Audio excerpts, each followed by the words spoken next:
भगवान श्री कबीरदास की कुछ उलट बांसियां हैं।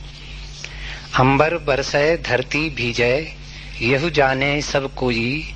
धरती बरसै अंबर भीजै, बूझै बिरला कोई। गावन हारा कदै न गावे, अन बोलया नित गावे। नटवर पेख पेखना पेखै, अनहद बेन बजावे। कहनी रहनी निज तत जाने, यहु सब अकथ कहानी। धरती उलट आकाश ही ग्रास है, यहु पुरुषा की वाणी। बाज पियालय अमृत सोख्या, नदी नीर भरी राख्या। कहे कबीर ते बिरला जोगी, धरनी महारस चाख्या।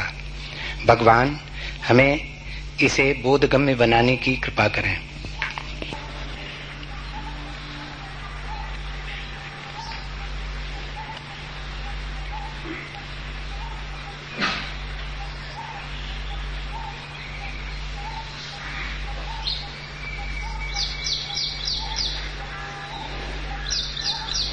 जीवन के प्रति एक तो दार्शनिक की दृष्टि है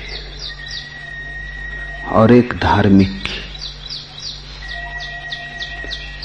दार्शनिक की दृष्टि परिधि को छू पाती है, केंद्र तक उसका प्रवेश नहीं। वो बाहर बाहर से देखता है, कितना ही सोचे कितना ही विचारे, सोच विचार कभी केंद्र तक जाता नहीं। केंद्र तक तो केवल महाशून्य की अवस्था ही जाती है, जहां न कोई विचार है न विचार की कोई तरंग है। विचार नहीं, केंद्र तक तो केवल ध्यान जाता है। विचार नहीं, केंद्र तक तो केवल समाधि की पहुंच है। दार्शनिक बहुत सोचता है, सिद्धांत निर्मित करता है, शास्त्र बनाता है, लेकिन उसके सभी शास्त्र अधूरे होंगे। और सभी शास्त्र, उनके शब्द कितने ही गहरे मालूम पड़े, उथले होंगे। धार्मिक व्यक्ति विचारता नहीं, विचार को छोड़ता है, तर्क नहीं करता है, चिंतन मनन नहीं करता है, उन सभी तरंगों को शांत करता है। धार्मिक व्यक्ति केंद्र पर स्थिर होने की चेष्टा करता है। उस स्थिरता में ही जीवन के परिपूर्ण रहस्य का द्वार खुल जाता है। समाधि द्वार है। और धार्मिक जो जान पाता है वो बड़ा अनूठा है। वो उलट बांसी जैसा लगता है, क्योंकि हम सब दार्शनिक से प्रभावित हैं। इसे तुम ठीक से समझ लो।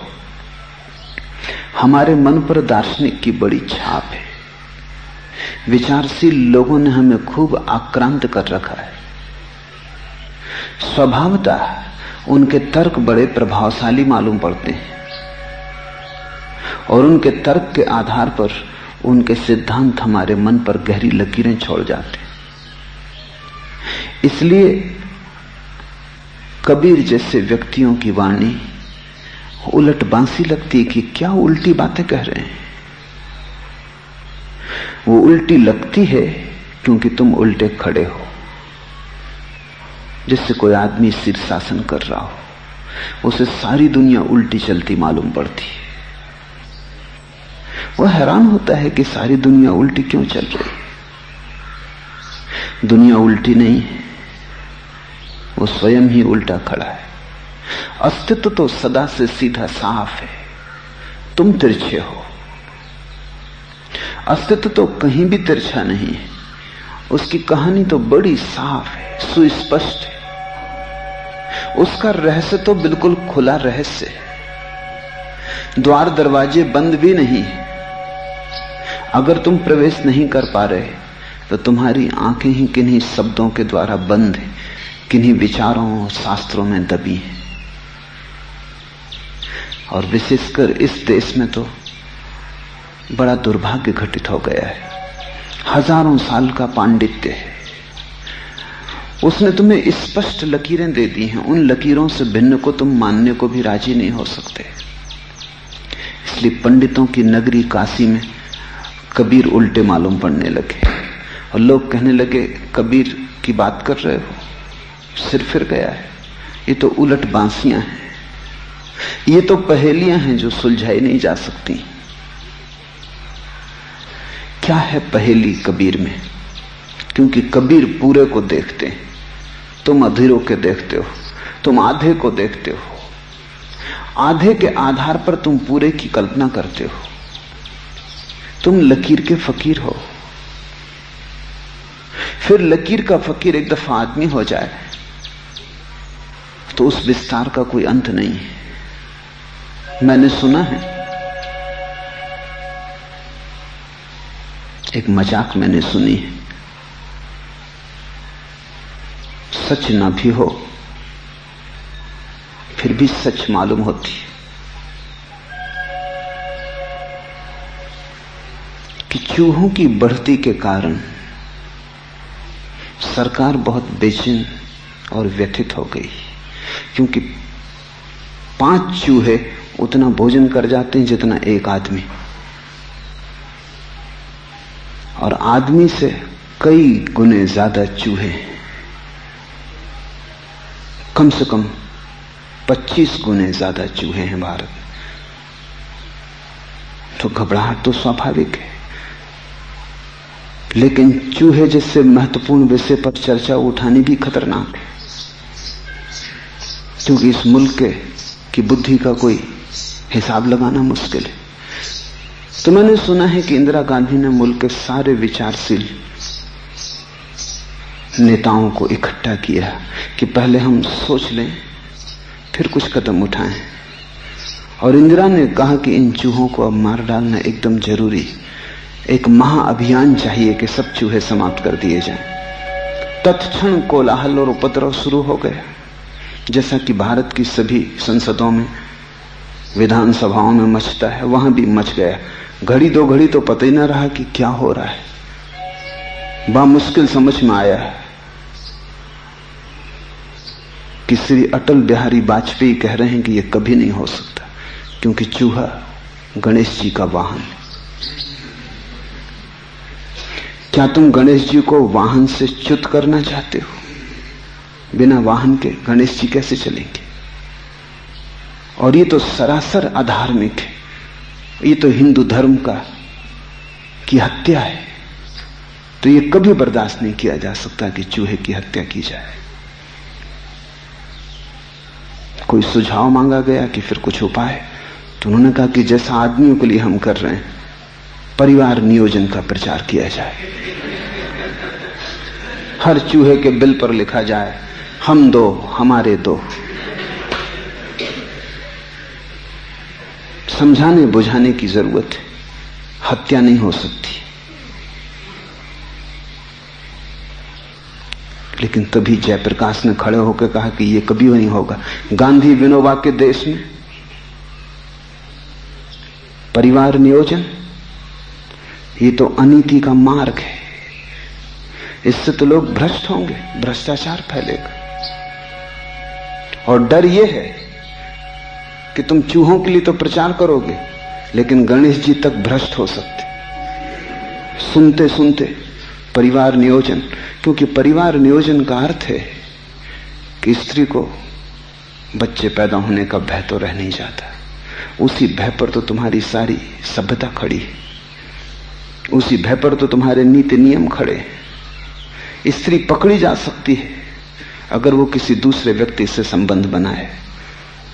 एक बार स्त्री मुक्त हो जाए, भय न रहे, तो फिर कौन नियम रोकेगा? चूहे तो बिगड़ेंगे ही, डर यह है कि गणेश जी तक बिगड़ जाएं। तो जयप्रकाश ने कहा कि सर्वोदयी इसको कभी बर्दाश्त नहीं करेंगे। पूछा गया क्या किया जाए, तो उन्होंने कहा बजाय परिवार नियोजन के अभियान के ब्रह्मचर्य की शिक्षा दी जाए। ब्रह्मचर्य की शिक्षा, गांधी विनोबा दोनों यही कहते। बजाय तख्तियां लगाने के परिवार नियोजन के, ब्रह्मचर्य के वचन लिखे जाएं कि ब्रह्मचर्य ही जीवन। किसी ने डरते डरते कहा कि लेकिन चूहे अशिक्षित हैं, तो जयप्रकाश ने कहा कि विस्तार में जाने का मेरा प्रयोजन नहीं, हम केवल लोकनायक हैं, लोक नेता नहीं। हम मार्गदर्शन देते हैं पूर्ण क्रांति को। विस्तार की बातें आप लोग सोचें। यह सरकार का फर्ज है कि वो पहले उनको शिक्षित करे, चूहों को, फिर उनको ब्रह्मचर्य समझाए। सिद्धांत की बात हमने कह दी, बाकी विस्तार में जाना सरकार का कर्तव्य, अन्यथा सरकार किस लिए? वो सभा जैसी खत्म हो गई होगी, वैसी ही सब सभाएं इस मुल्क में खत्म होती हैं। लकीरें हैं, एक दफा लकीर को छू दो कि फिर होश लोग खो देते हैं। इतना कहना काफी है कि चूहा गणेश जी का वाहन है, फिर कोई होश की बात नहीं हो सकती। इतना कहना काफी है कि गांधी विनोबा क्या कहते हैं कि ये देश गांधी विनोबा का है, जैसे ये देश उन्हीं का है, किसी और का नहीं। लकीर से बंधकर जीने वाला व्यक्ति सब भांति अंधा हो जाता है, और सभी लोग विचार की लकीरों से बंधे हैं। इस देश की सबसे गहरी विचार की लकीर है कि संसार माया है। यह सच है, यह परम अनुभव है कि संसार माया है, लेकिन यह कोई सिद्धांत नहीं है, यह तो सिद्धावस्था की प्रतीति है।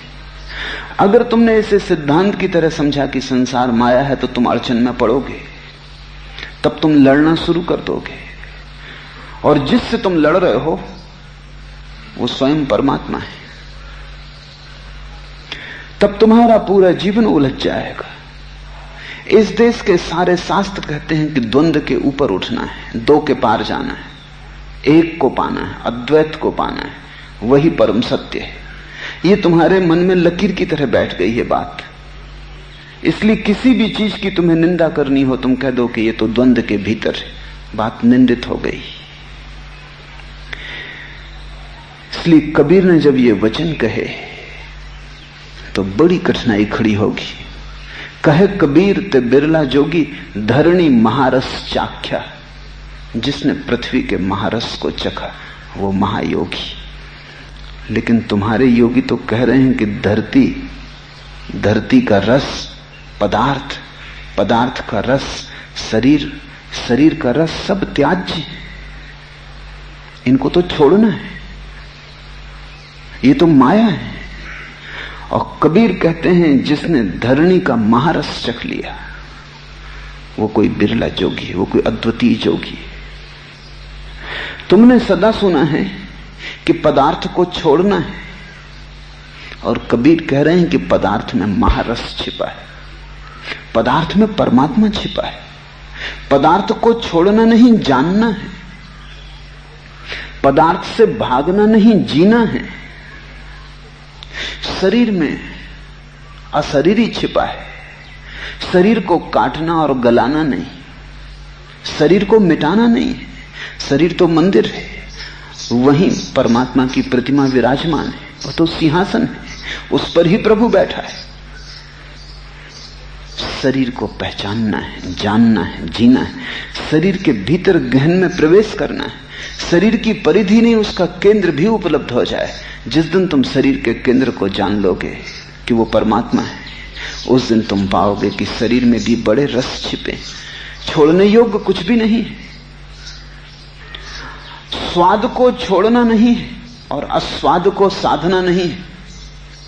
स्वाद को इस परिपूर्णता से जीना है कि स्वाद में ही छिपा अस्वाद मिल जाए, तब वो अस्वाद जैसा नहीं होता, परम स्वाद जैसा होता है।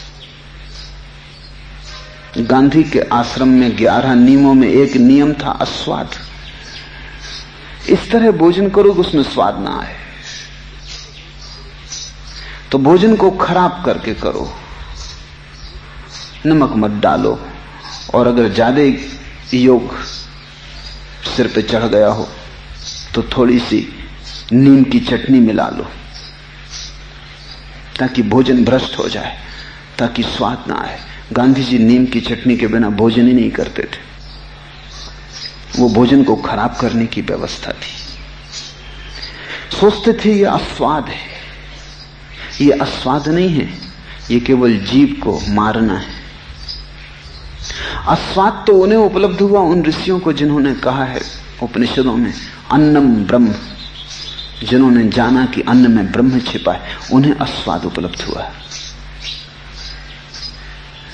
जिन्होंने अन्न को इस परिपूर्णता से, इस समाधि पूर्वक ग्रहण किया कि अन्न में छिपे हुए ब्रह्म की जिन्हें झलक मिलने लगी, धरणी महारस चाख्या, वे परम योगी हैं। उन्होंने पृथ्वी को छोड़ा नहीं, पृथ्वी के महारस को चख लिया। क्योंकि जिसने बनाई है सृष्टि, वो बनाने वाले से भिन्न नहीं हो सकती, और शत्रु तो हो ही नहीं सकती, विरोध में तो हो ही नहीं सकती। सीढ़ी ही बनने को बनाई गई है। सृष्टि में छिपा है सृष्टा, कृति में छिपा है कर्ता, काव्य में छिपा है कवि, नृत्य में छिपा है नर्तक। वो भिन्न नहीं है। परमात्मा यहां पत्ते पत्ते पर छिपा है।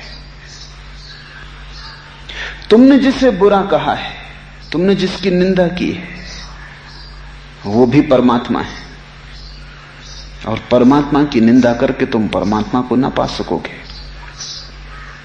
हां, तुमने एक अपना परमात्मा बना लिया है सिद्धांतों का, जिसकी तुम मंदिर में पूजा करते हो। असली जीवंत परमात्मा की तुम निंदा करते हो। झूठे आदमी द्वारा निर्मित परमात्मा की तुम पूजा करते हो।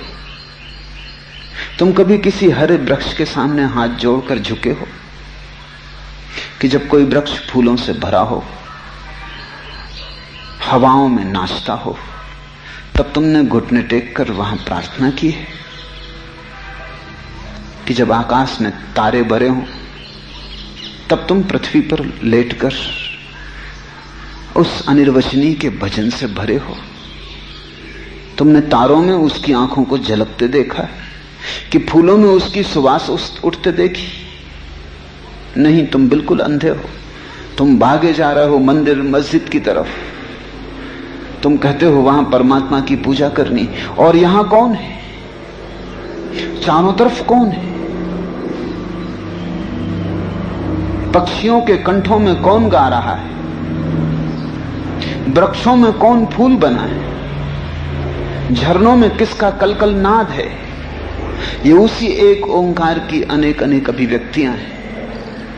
ये उसी एक के अनेक अनेक रूप हैं। तुम कहां भागे चले जाते हो? तुम किसकी पूजा करने जा रहे हो?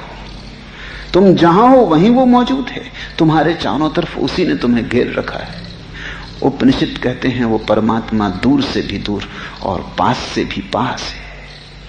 दूर से दूर अगर मंदिरों में खोजा, पास से पास अगर आंख खोली और चारों तरफ देखा, वो परमात्मा निकट से भी निकट है, क्योंकि तुम भी वही हो। श्वास भी वही ले रहा है तुम्हारे भीतर। मोहम्मद ने कहा है कि श्वास की नली से भी वो पास है। एक बार तुम बिना श्वास के भी जी लो, उसके बिना तुम न जी सकोगे। उसके बिना कोई जीवन ही नहीं है। वो जीवन का सारभूत है। तब जीवन की निंदा से कोई उस तक न पहुंच पाएगा। और सभी धर्मों ने जीवन की निंदा की है। सिर्फ ज्ञानी पुरुषों ने जीवन की निंदा नहीं की। उन्होंने तो जीवन का गौरव गाया है। असल में उनके जीवन का गौरव का जो गीत है, वही तो उनकी परमात्मा की स्तुति है। इसलिए अन्न ब्रह्म है, स्वाद भी उसी का है, शरीर भी उसी का है, काम भी उसी का है, राम भी वही है। और जिस दिन तुम द्वंद्व खड़ा ना करोगे और तुम्हें दोनों में वही दिखाई पड़ने लगेगा, उसी दिन अद्वैत उपलब्ध होगा। अद्वैत कोई सिद्धांत नहीं है कि तुमने शंकराचार्य के ग्रंथ पढ़ लिए और तुम्हें अद्वैत की समझ आ गई। अद्वैत तो जीवन को जीने की एक शैली है। इस भांति जीना है कि दो के बीच विरोध खड़ा ना हो, दो के बीच दोपन ना आए, दो के बीच भी एक ही दिखाई पड़ता रहे। इसलिए कबीर के वचन उलट बांसी मालूम पड़ते हैं, वही सीधी बांसुरी है। अंबर बरसे धरती भीजे, यह जाने सब कोई। ये तो हमें पता ही है कि आकाश बरसता है, मेघ घिरते हैं आषाढ़ में, धरती भीगती है, तृप्त होती। लेकिन ये बात तो अंधे को भी पता है, मूढ़ को भी पता है। इसे जानने से तुम कोई बहुत समझदार न हो जाओगे। जानने वाला तो ये कहता है धरती बरसे, अंबर भीजे, बूझे बिरला कोई। धरती भी बरसती, क्योंकि जीवन एक गहन एकात्म है। यहां तुम लेते ही लेते नहीं चले जा सकते। यहां लेने और देने में एक संतुलन है। आकाश से तुमने मेघों को बरसते देखा, लेकिन तुमने धरती के मेघ आकाश पे बरसते देखे। ये हरे हो गए वृक्ष, इनसे धरती वापस लौटा रही है जल को। ये मेघ हैं जो आकाश पे वापस बरस रहे हैं।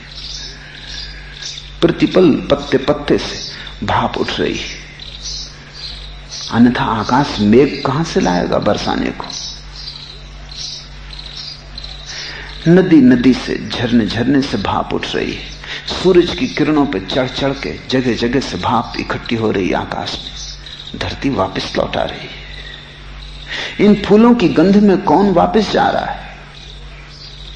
इन पक्षियों के कंठ से कौन आकाश पे बरस रहा है? सब तरफ से पृथ्वी लौटा रही है, और जितना लौटाती है उतना ही गहन होकर वापस आता है। एक वर्तुलाकार प्रक्रिया है। आकाश धरती को देता है, धरती आकाश को देती। धरती छोटी नहीं है, लेन देन सदा बराबर है। संतुलन ही तो जीवन का नियम है, अन्यथा संतुलन टूटता जाएगा। एक लेता जाए, एक देता जाए, दोनों ही दीन हो जाएंगे अंततः। एक कृपण होके मरेगा, एक दरिद्र होके मरेगा। जीवन लेन देन है। जीवन प्रतिपल संतुलन को बनाए रखता है। जितना आकाश से धरती को मिलता है उतना ही लौट जाता है।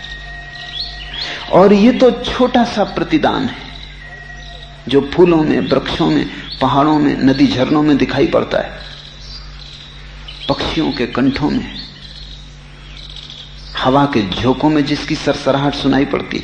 लेकिन जब धरती का कोई बेटा, कोई बुद्ध, कोई कबीर खिलता है, हजार कमलों का कमल खिलता है जब उसके सहस्त्रार में, और जब उसकी पूरी प्राण ऊर्जा आकाश की तरफ प्रवाहित होती, तब महादान घटित होता है। तब आकाश पर मेघ गिर जाते हैं बुद्धों के।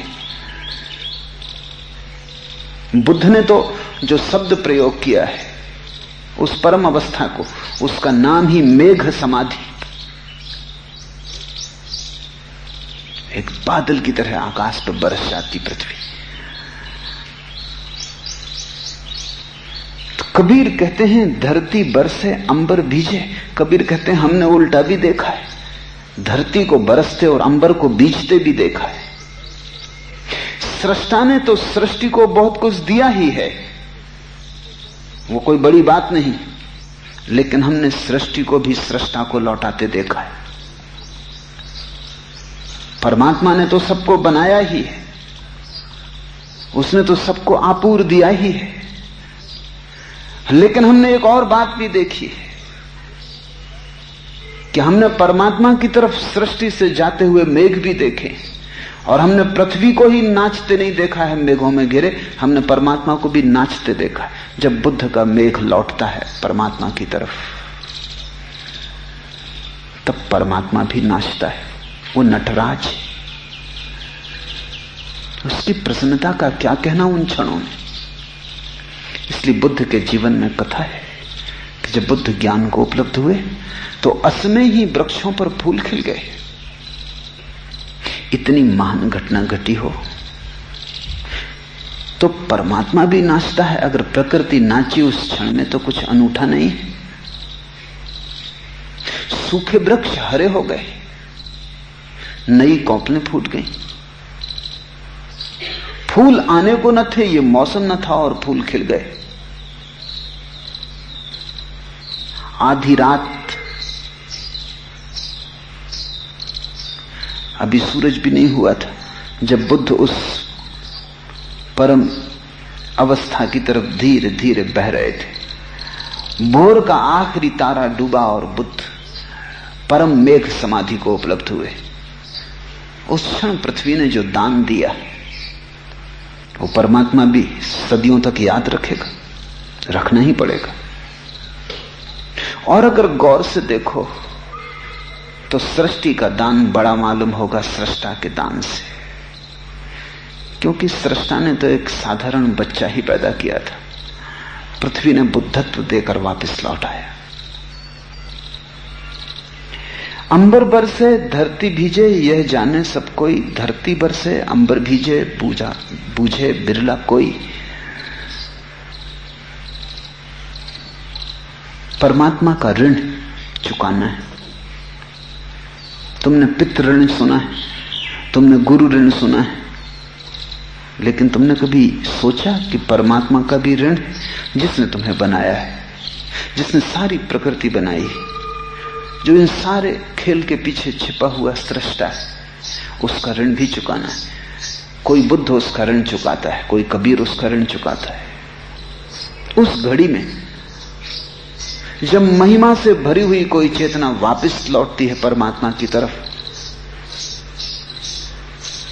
धरती बरसे अंबर भीजे, उस दिन आकाश भीग जाता है।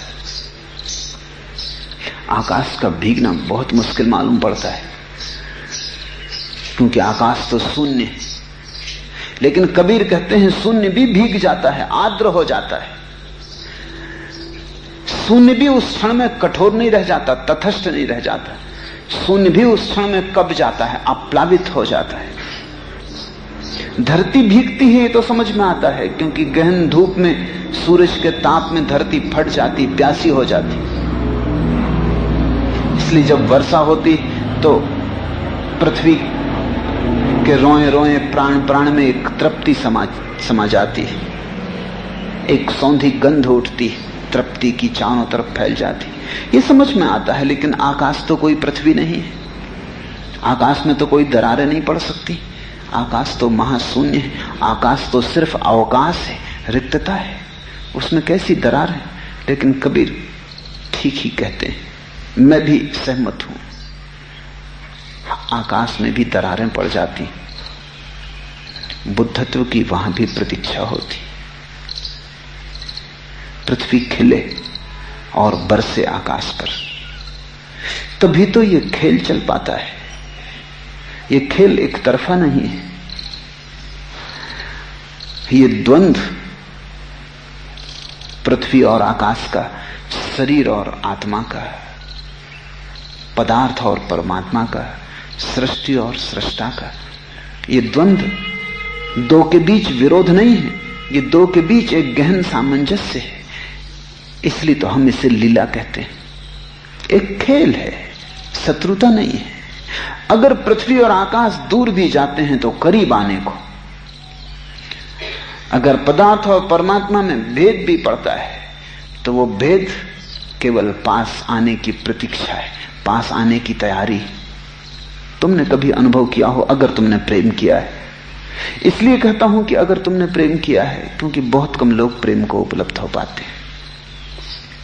प्रार्थना तो बहुत दूर, जीवन प्रेम से भी वंचित रह जाता है। अगर तुमने कभी प्रेम किया है तो तुम एक लय अनुभव करोगे प्रेमियों में, कि प्रेमी दूर होते हैं, करीब आते हैं, एक छंद है। क्योंकि अगर तुम सदा ही करीब करीब रहो तो भी रस खो जाता है, अगर तुम सदा ही दूर दूर रहो तो भी प्रेम टूट जाता है। एक लयबद्धता है कि प्रेमी दूर हटते हैं ताकि पास आ सके, पास आते हैं फिर दूर हट जाने को। अगर तुमने कभी प्रेम किया है तो तुमने पाया होगा कि प्रतिपल ये यात्रा चलती रहती, दूर होने की, पास होने की। कभी झगड़ते हैं दूरी बनाने को, कभी क्रोधित हो जाते हैं ताकि मुख एक दूसरे से फिर जाए, एक दूसरे की तरफ पीठ हो जाए। लेकिन वो क्रोध उन्हें और भी पास ले आता है। जब क्रोध का तूफान जा चुका होता है तो पीछे के सन्नाटे का क्या कहना, तब वहां प्रेम की मधुरिमा खिलती है। जब दो प्रेमी लड़ चुकते हैं, झगड़ चुकते हैं, उस झगड़े के बाद प्रेम फिर से अभिनव हो जाता है। हर झगड़े के बाद नई सुहागरात है, और हर सुहागरात के बाद फिर नया झगड़ा है। प्रेमी झगड़ते हैं, झगड़े में राज है। अगर प्रेमी झगड़ते ना हो तो समझना कि प्रेम समाप्त हो चुका है। अब दूर जाने की कोई जरूरत न रही, क्योंकि पास आने की कोई आकांक्षा न रही। अब प्रेमी एक दूसरे को सहते हैं, झगड़ते नहीं, समझना प्रेम चुक गया है। जो पति पत्नी कभी नहीं झगड़ते, समझना कि वहां प्रेम रहा ही नहीं। हां, जो सतत झगड़ते हैं वहां भी प्रेम नहीं है। जो 24 घंटे झगड़े पर ही उतारू हैं, जिन्होंने उसे कोई युद्ध का मैदान बना लिया है, जो उसे धर्म क्षेत्र कुरुक्षेत्र, जो उसे समझ रहे हैं कि यही जीवन है, उनका भी प्रेम नहीं है। प्रेम कीमिया है, रसायन है। झगड़ते हैं, थोड़ा सा फासला हो जाए, फासले में रस पैदा होता है। गर्मी के उत्तप्त दिनों में जब सूरज आग की तरह बरसता है, पृथ्वी तैयारी कर रही है वर्षा में तृप्त होने की।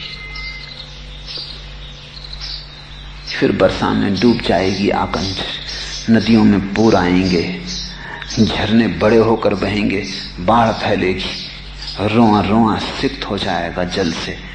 पृथ्वी फिर तैयार हो रही है धूप के लिए। सूखना होगा गीले होने के लिए, गीला होना होगा सूखने के लिए। जिसने जीवन के इस संगीत को समझा, उसके लिए पृथ्वी और परमात्मा का द्वंद्व नहीं है, खेल है। उसे आत्मा शरीर के बीच कोई संघर्ष नहीं है। सतत पास आना और सतत दूर जाने की छंदबद्धता है। योग परम संगीत की कला है, वो कोई दुश्मनी नहीं है। इसलिए शरीर से लड़ना मत, पृथ्वी को त्याज्य मत समझना, पदार्थ को असार मत कहना, बाजार को व्यर्थ मत कहना, क्योंकि बाजार और हिमालय के बीच एक छंद चल रहा है, एक गहरा छंद है। इसलिए मैं निरंतर कहता हूं कि उन सन्यासियों को कुछ भी उपलब्ध न होगा जो सदा के लिए हिमालय भाग गए। उन ग्रस्तों को भी कुछ उपलब्ध न होगा जो बाजार में ही खो गए। वहां भी एक छंद चाहिए कि कभी तुम बाजार में बैठे हो, दूर हो गए मंदिर से बहुत, और कभी तुम मंदिर में बैठे हो, पास हो गए मंदिर के, बहुत दूर हो गए बाजार से बहुत। अगर तुम इस छंदबद्धता को संभाल लो तो तुम मेरे सन्यास का अर्थ समझ पाओगे।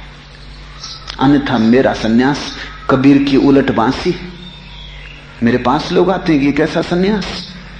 पत्नी है, बच्चे हैं, लोग दुकान पे बैठे हैं, दफ्तर जा रहे हैं, ये कैसा सन्यास? क्योंकि सन्यास वो जानते हैं जो सदा के लिए भाग गया, उसको वो सन्यासी कहते हैं। जो सदा के लिए बाजार में रह गया, उसको वो ग्रस्त कहते हैं। मेरा सन्यासी गारहस्थ और पुराने सन्यास के बीच एक छंद है। कभी वो सब छोड़ के हट जाता है, ध्यान में लीन हो जाता है, कभी वो फिर बाजार में वापस लौट आता है। बाजार और मंदिर में विरोध नहीं है।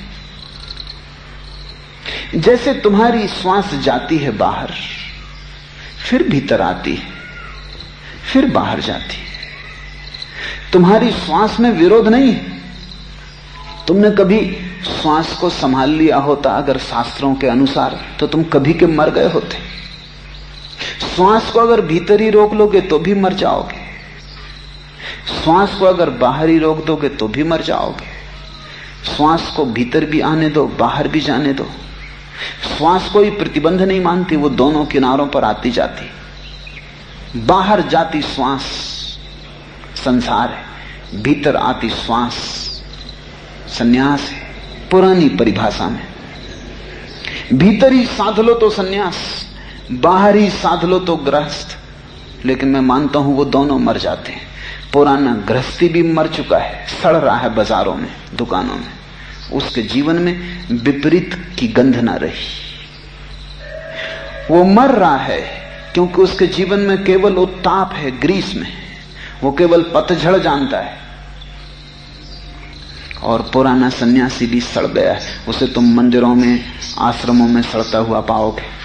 अगर तुम्हारे पास थोड़ी भी सुगंध लेने की क्षमता हो तो तुम उसकी दुर्गंध को समझ पाओगे। वो सड़ रहा है क्योंकि उसने भी सांस को रोक लिया है। उसने भी एक किनारे से अपने को बांध लिया है। वास्तविक सन्यास दोनों के मध्य में निरति और सुरति, अतियों पर नहीं है, मध्य में और होश में, भागने में नहीं है, परिस्थिति को बदलने में नहीं है, अपने होश को बदलने में। और बड़ा प्यारा संगीत है जो हिमालय और बाजार के बीच सध जाए, मंदिर और दुकान के बीच सध जाए। बड़ा प्यारा संगीत है। दूर हो ताकि पास आ सको, पास आओ ताकि दूर जा सको। तभी तुम इस विराट की लीला के सजीव अंग हो सकोगे। तभी तुम इस वीणा के कपते हुए तार हो सकोगे, अन्यथा तुम निर्जीव हो जाओगे। अंबर बरसे धरती भीजे यहू जाने सब कोई, इसलिए कबीर ने कभी बाजार नहीं छोड़ा। कबीर कपड़ा बुनते ही रहे, जुलाहे थे, जुलाहे बने ही रहे। शिष्यों ने बहुत समझाया कि अब ये शोभा नहीं देता। तो कहते हैं, कबीर ने कहा जो परमात्मा को शोभा देता है वो मुझे शोभा क्यों न देगा। वो बाजार को नहीं मिटा रहा, कभी कब मिटा देता चाहता तो। संसार को नहीं मिटा रहा, रोज संसार को बनाए ही चला जाता है। रोज नए बच्चे निर्मित होते चले जाते हैं, नई दुकान खुलती है, नया बाजार बनता है, नया गांव बसता है। मुर्दों को हटाता है, जो सड़ गए उन्हें हटा लेता है। नयों को बेचता है, ताजों को बेचता है, जो फिर से वासना में पड़ेंगे, फिर से महत्वाकांक्षा जगेगी जिनकी, जो फिर से धन इकट्ठा करेंगे, लोभ करेंगे, क्रोध करेंगे, प्रेम करेंगे, सारी लीला खड़ी होगी। और उस लोभ, क्रोध, काम की समझ से ध्यान की तरफ जागेंगे। जीवन का विषाद उन्हें समाधि की आनंद की तरफ ले जाएगा। फिर से संगीत सधेगा। पुरानों को हटा लेता है, समझदारों को हटा लेता है। परमात्मा समझदारों के विरोध में मालूम पड़ता है। नासमझों को भेजता है, समझदारों को हटाता है। क्योंकि समझदार थोड़े ज्यादा समझदार हो जाते और जीवन का संगीत खोने लगता है। उनकी समझदारी जड़ता हो जाती, वो किसी एक से चिपट जाते हैं। या तो ग्रस्त को पकड़ लेते हैं जोर से, या संन्यस्त भाव को पकड़ लेते हैं जोर से। छोटे बच्चों की तरह सरल नहीं रह जाते। छोटे बच्चे की सरलता का तुमने रहस्य जाना क्या है? कभी तुमने छोटे बच्चे को देखा गौर से? अभी देखो, नाराज है, खिलौना टूट गया, चिल्ला रहा है, क्रोध से भर गया है, उत्तप्त है। तब तुम सोच भी नहीं सकते कि बच्चा कभी शांत होगा। घड़ी भर बाद भूल गया खिलौना, शांत है, कोने में बैठा है, आंख बंद हो गई, झपकी लग गई। तुम सोच भी नहीं सकते कि बच्चा कभी क्रोधित रहा होगा। इतनी सरलता से डोलता है, क्रोध से अक्रोध में, अशांति से शांति में। अभी प्रेम कर रहा है, कह रहा है तुम्हारे बिना न रह सकेगा एक क्षण। अभी नाराज हो गया, अब कहता है तुम मर ही जाओ, तुम्हारी कोई भी जरूरत नहीं है। क्षण भर बाद क्रोध जा चुका, घृणा जा चुकी, फिर तुम्हारे गले मिल रहा है। छोटे बच्चे की सरलता क्या है? क्यों जीसस मोहित हैं छोटे बच्चे पर? क्यों वो कहते हैं मेरे परमात्मा के राज्य में वे ही प्रवेश कर सकेंगे जो छोटे बच्चों की भांति हैं, जो द्वंद्व के बीच सरलता से गतिमान हो जाए, वही सरल है। तुम्हारे सन्यासी भी जटिल हैं, तुम्हारे ग्रस्त भी जटिल हैं, अकड़ गए। एक ने भीतर ही श्वास बांध रखी है, एक ने बाहर ही रोक रखी, दोनों मर रहे हैं। श्वास को भीतर बाहर आने दो। ये श्वास बड़ा गहरा प्रतीक है। जिस तरह श्वास भीतर बाहर आती है, इसी तरह तुम्हारी चेतना भी बाहर भीतर आए, तब तुम्हारी चेतना भी जीवित होगी। इसलिए जो लोग आंख बंद कर लेते संसार की तरफ और कठोर होकर हठयोग को साध कर भीतर ही रहने की कोशिश करने लगते हैं, उनका जीवन भी दीन और दरिद्र हो जाता। तुम उनके जीवन में गरिमा न पाओगे, तुम उनके जीवन में सृजन की क्षमता न पाओगे। तुमने कभी सुना है कि आंख बंद करने वाले अंतर्मुखी लोगों ने, इंट्रोवर्ट्स ने दुनिया को कोई सुंदर गीत दिया हो, कि दुनिया को कोई सुंदर चित्र दिया हो, कि कोई सुंदर मूर्ति बनाई हो, कि किसी बीमारी का नया इलाज दिया हो? इन्होंने दुनिया को कुछ दिया है? इनकी सृजनात्मकता क्या है? इनकी क्रिएटिविटी क्या है? ये तो मुर्दा है, ये हो या ना हो बराबर है। ये भीतर बंद होकर बैठ गए, इनका जीवन सड़ जाएगा। ये पोखरे की तरह हो गए, नदी ना रही जो बहती है, बंद हो गए। इनसे दुर्गंध उठेगी। भारत की अधिकतम दुर्गंध भारत के जड़ हो गए सन्यासियों के कारण, और उनकी संख्या बड़ी, लाखों में। वो लाखों लोग इस मुल्क की छाती पर बैठे हैं जड़ होकर, और उनका प्रभाव भारी है, क्योंकि वे पूज्य हैं। सदियों से तुमने वो जो पूजा है, उनके पैर छुए, तुम उनको अब भी पूजे चले जा रहे हो। लाश की पूजा चल रही है, वो तुम्हें भी लाश में रूपांतरित कर देंगे। पश्चिम का दुर्भाग्य कि वहां लोग बाहर ही बाहर जी रहे हैं, तो उनके जीवन में धन धान्य बहुत है, लेकिन भीतर की शांति नहीं है। वे गीत तो बहुत निर्मित कर लेते हैं, लेकिन गीत में भीतर का स्वर नहीं आता। वे मूर्तियां बहुत निर्मित कर लेते हैं, लेकिन उनकी मूर्तियां ऐसी लगती हैं जैसे पागलों ने बनाई। पिकासो के चित्र देखो तो ऐसा लगता है कोई विक्षिप्त आदमी चित्र बना रहा है। कितने ही कलात्मक हो तो भी सुंदर नहीं, कितना ही श्रम उनमें लगाया गया हो तो भी उनके भीतर से कुछ अहोभाव नहीं उठता, कोई आशीर्वाद नहीं बरसता। वो ऐसे हैं जैसे जीवन की दुखांत कहानी कहते हैं, विषाद भरी, विक्षिप्तता से भरी, पागल आदमी का चित्र प्रकट करते हैं। किसी बुद्धत्व की मूर्ति उनसे प्रकट नहीं होती। पश्चिम में सृजन बहुत है, चीजें बढ़ती जाती हैं, मकान सुंदर होते जाते हैं, रास्ते अच्छे होते जाते हैं, कपड़े बेहतर होते जाते हैं, मशीनें बनती जाती हैं, लेकिन भीतर बड़ा कोलाहल है, भीतर की कोई शांति नहीं है। पूर्व में भीतर की शांति है, लेकिन मुर्दा है। ये दोनों ही अधूरी बातें और दोनों परमात्मा का विरोध है। परमात्मा चाहता है तुम श्वास पी लो, तुम श्वास छोड़ो भी। तुम आकाश को भी चाहो, तुम पृथ्वी को भी चाहो, और तुम्हारी दोनों चाहों में कोई विरोध ना हो। तुम्हारी दोनों चाहें किसी महाचाह का अंग हो जाएं, एक विराट संगीत के दो स्वर हो जाएं, अन्यथा तुम इकंगे हो जाओगे और संतुलन खो जाएगा।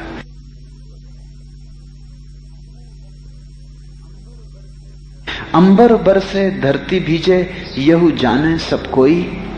धरती बरसे अंबर भीजे, बूझे बिरला कोई। गावन हारा कदे न गावे, अन्न बोलिया नित गावे।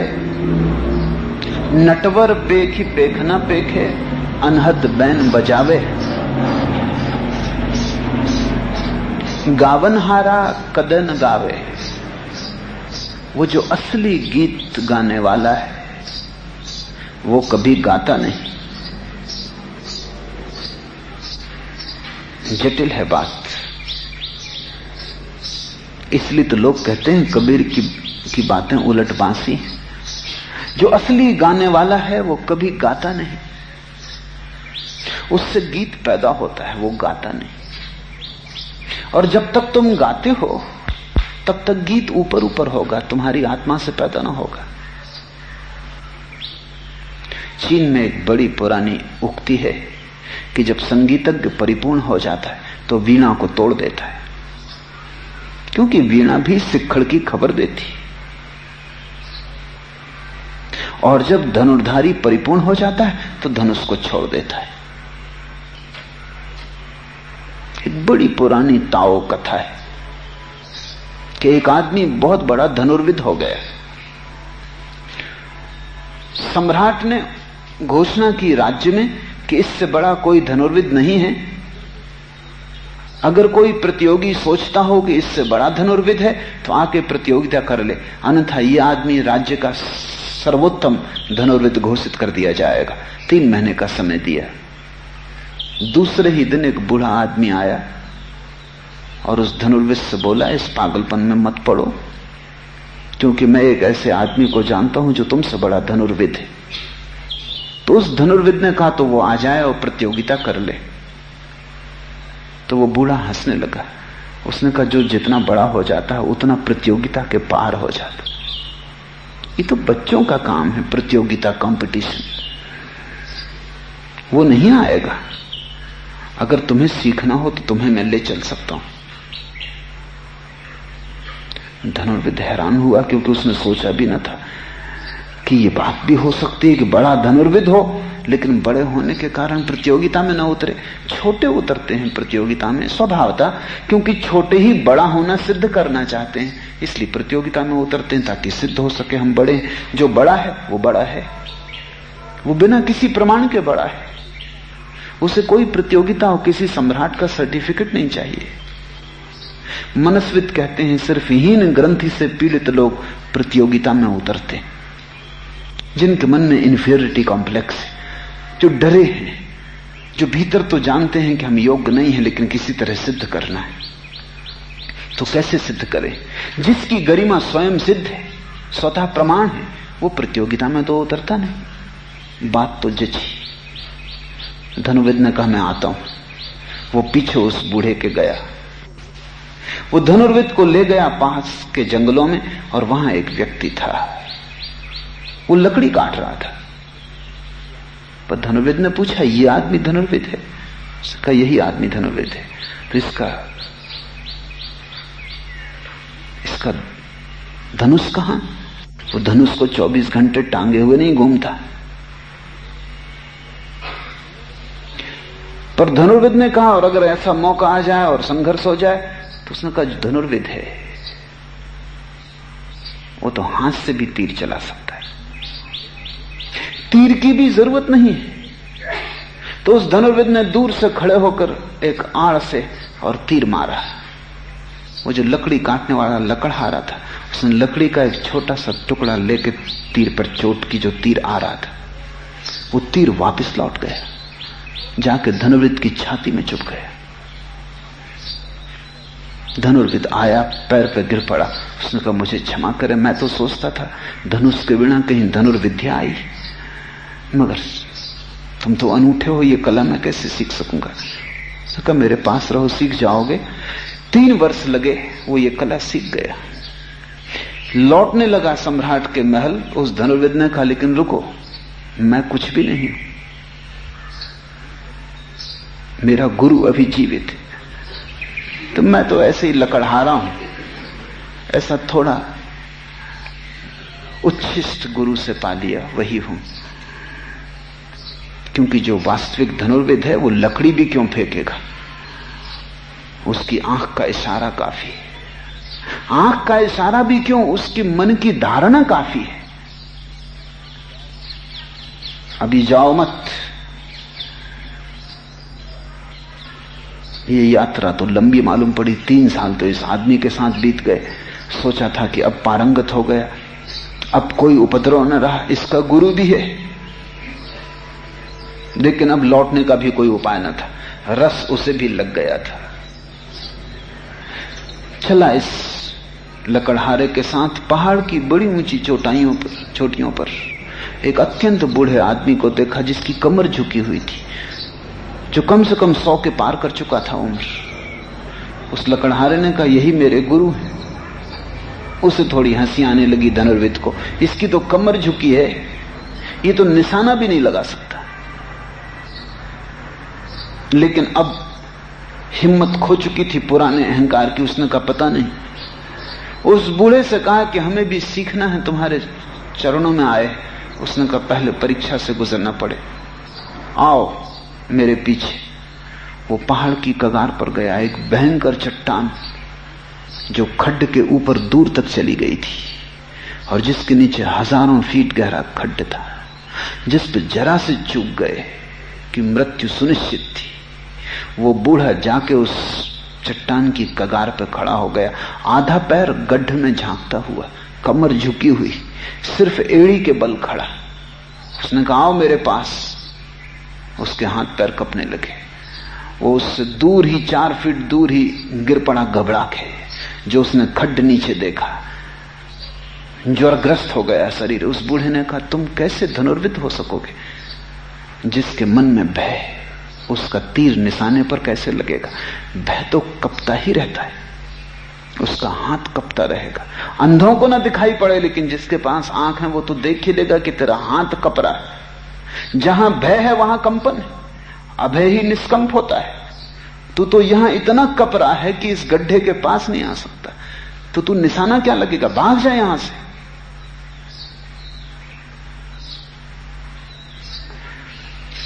उस धनुर्विद ने कहा जाते समय मैं घबरा गया हूं, मेरी हिम्मत नहीं है इस शिक्षा में आगे उतरने की। मैं पहली परीक्षा ही में असफल हो गया, मैं ये ख्याल ही छोड़ देता हूं अभी धनुर्विद होने का। आप ठीक कहते हैं, मेरे भीतर कंपन है, डर है, घबराहट है। और निश्चित ही जब भीतर भय हो तो हाथ भी कपेगा, दिखाई पड़े न दिखाई पड़े। और जब हाथ कपेगा तो चाहे दुनिया को दिखाई पड़े कि निशाना लग गया, लेकिन उस बूढ़े धनुर्विद ने कहा हमको तो जानते हैं कि निशाना चुक गया। निशाना लगने से थोड़ी लगता है, निशाना वहां थोड़ी है, निशाना तो भीतर है। अकंप हृदय चाहिए, बस फिर सब हो जाता है। ऊपर पक्षियों की एक कतार उड़ रही थी। उस बूढ़े आदमी ने ऐसा हाथ का इशारा किया और हाथ को नीचे गिराया। 25 पक्षी नीचे गिर गए, सिर्फ इशारे से। भाव काफी। अगर अकंप हृदय हो तो जो भाव हो वो तत्क्षण यथार्थ हो जाता है। अगर अकंप हृदय हो तो विचार वस्तुएं हो जाते, शब्द घटनाएं हो जाते। इसलिए तो ऋषियों के आशीर्वाद का इतना मूल्य है। लोग उनके पास सिद्धांत समझने थोड़ी जाते थे, उनकी अनुकंपा लेने, वो आशीर्वाद दे दें, बस उतना काफी है। इसलिए तो ऋषि से अगर अभिशाप निकल जाए तो उससे बचना मुश्किल है। इसलिए तो सारी हिंदू कथाएं कि ऋषि ने अगर अभिशाप दे दिया तो जन्मों जन्मों तक पीछा करेगा। हालांकि ऋषि अभिशाप देते नहीं, जो दें उनके ऋषि होने में थोड़ा संदेह है। दुर्वासा को ऋषि कहना उचित नहीं है। अभिशाप ऋषि से निकल कैसे सकता है? वो तो कथाएं हैं, वो तो कथाएं सिर्फ इस बात की सूचक हैं कि यदि ऋषि दुर्वासा जैसा हो और अभिशाप दे दे तो जन्मों जन्मों तक उससे छुटकारा नहीं, क्योंकि उसके शब्द सत्य होकर रहेंगे। ऋषि तो आशीर्वाद ही देता है, इसलिए दुर्वासा कभी हुए नहीं। वो तो समझाने के लिए, वो तो समझाने के लिए है कि विपरीत भी सच है, होता नहीं, लेकिन अगर हो तो जन्मों जन्म तक उससे छुटकारा नहीं। ऋषि तो वही है जिसका प्राण प्रतिपल आशीर्वाद दिए जाता है। वस्तुतः ऋषि से आशीर्वाद मांगना भी नहीं पड़ता, तुम सिर्फ अपने भिक्षा पात्र को लेकर मौजूद हो जाओ, हृदय को लेकर मौजूद हो जाओ, उसके आशीर्वाद गिरी रहे। वो जो कहता है वो होकर रहेगा, वो जो सोचता है वो होकर रहेगा। इसलिए जो लोग ध्यान में उतरते हैं उनके लिए बुद्ध ने एक नियम बनाया है कि ध्यान के पूर्व उन्हें अपने विचारों पर परिपूर्ण नियंत्रण कर लेना चाहिए। क्योंकि कभी कभी ऐसा हो सकता है कि तुम्हें थोड़ा से ध्यान की क्षमता आ जाए और कभी क्षण भर को तुम मौन होने लगो और विचारों पर पूरा नियंत्रण ना हो और कोई गलत विचार उस समय तुम्हारे मन के आकाश से गुजर जाए तो वो पूरा हो जाए। और गलत विचार तुम्हारे मन से 24 घंटे गुजर रहे हैं। जरा किसी ने गाली दे दी और तुम कहते हो मर जाओ। अभी कहते हो कोई हर्जा नहीं, क्योंकि कोई मरता नहीं, तुम्हारे कहने से क्या होता है। लेकिन अगर ध्यान का क्षण हो, मन थोड़ा शांत हो और ये विचार की तरंग दौड़ जाए, वो आदमी मर जाएगा, तत्क्षण मर जाएगा। इसलिए समस्त ध्यानियों ने, पतंजलि ने, बुद्ध ने, समस्त ज्ञानियों ने ध्यान के पहले सील को रखा है। उसका कारण यह नहीं है कि चरित्रहीन ध्यान को नहीं पा सकता, चरित्रहीन ध्यान को पा सकता है, लेकिन चरित्रहीन का ध्यान खतरनाक हो जाएगा। इसलिए सील प्राथमिक है। इसलिए पतंजलि के 8 नियम है, बुद्ध का अष्टांग मार्ग है, महावीर के 5 महाव्रत है। वो उनका ध्यान से कुछ सीधा संबंध नहीं है, ध्यान उनके बिना हो सकता है, लेकिन तब ध्यान से अभिशाप पैदा हो सकता है, तब दुर्वासा पैदा हो सकता है। अगर दुर्वासा कभी भी हुआ हो तो सील के नियम छोड़कर उसने ध्यान किया होगा, तब दुर्घटना घट सकती है। कबीर कहते हैं गावनहारा कदे न गावे। जो असली गायक है वो गाता थोड़ी, उससे गीत पैदा होता है। असली गायक स्वयं ही गीत है, वो गाता नहीं, क्योंकि गाना तो कृत्य है। असली गायक की तो आत्मा ही गीत है, उसका होना गीतपूर्ण है। तुम उसके पास जाके संगीत सुनोगे, वो चुप बैठा हो तो भी उसके चारों तरफ मधुर संगीत गूंजता हुआ तुम पाओगे। एक गुनगुनाहट हवा में होगी, एक गीत उसके होने से पैदा होता रहेगा, एक सन्नाटा लेकिन संगीतपूर्ण, तुम्हें छुएगा, स्पर्श करेगा, तुम्हें भर देगा। गावनहारा कदे न गावे। इसलिए तो परमात्मा का गीत तुम्हें सुनाई नहीं पड़ता, क्योंकि वो गा नहीं रहा है, वो स्वयं गीत है। जब तक तुम परिपूर्ण शून्य न हो जाओ, तुम उस गीत को न सुन पाओगे। अवधू शून्य गगन घर कीजिए। जैसे ही तुम शून्य घर में प्रविष्ट हो जाओगे, वैसे ही वो गीत सुनाई पड़ने लगेगा जो परमात्मा है। गावनहारा कदे न गावे, अन्न बोलिया नित गावे। बोलता नहीं, फिर भी नित उसका गीत चलता रहता है। नटवर पेखी पेखना पेखे, अनहद बैन बजावे। और जिसने उसको देख लिया, नाचने वाले को, उस गाने वाले को, उस नटवर को, उस नटराज को, उसने सब देख लिया, क्योंकि उसका नृत्य ही तो सारा दृश्य जगत है। ये जो तुम्हें फूल, पत्ते, वृक्ष, आकाश, बादल दिखाई पड़ रहे हैं, ये सब उसकी नृत्य की भाव भंगिमाएं हैं। पूरा अस्तित्व नाच रहा है। इसलिए हिंदुओं ने परमात्मा की जो गहनतम प्रतिमा गढ़ी है वो नटराज है, और सारी प्रतिमाएं फीकी हैं। नटराज बेजोड़ है, नाचने वालों का राजा, वो दिखाई नहीं पड़ता। तिब्बत में एक कथा है कि एक व्यक्ति नाचते नाचते नाचते ऐसी दशा में पहुंच गया कि जब वो नाचता था तो नाच ही रह जाता था और नाचने वाला खो जाता था। सभी नर्तक इस दशा में पहुंच जाते, तब उनके जीवन में अनूठी घटनाएं घटती। वो नर्तक इस अवस्था में पहुंच गया वर्षों के नृत्य के बाद कि जब वो नाचता था तो शुरू में तो लोगों को दिखाई पड़ता था, थोड़ी देर में धुंधला हो जाता, और थोड़ी देर में धुएं की रेखा रह जाती, और थोड़ी देर में नाचने वाला खो जाता, कुछ दिखाई न पड़ता। लेकिन जो शांत हो सकते थे वो उसके नृत्य को सुनते, जो शांत हो सकते थे वो उसके नृत्य को पूरे शरीर पर स्पर्श होते अनुभव करते, क्योंकि उसके गहन नृत्य से सारी हवा तरंगायित होती।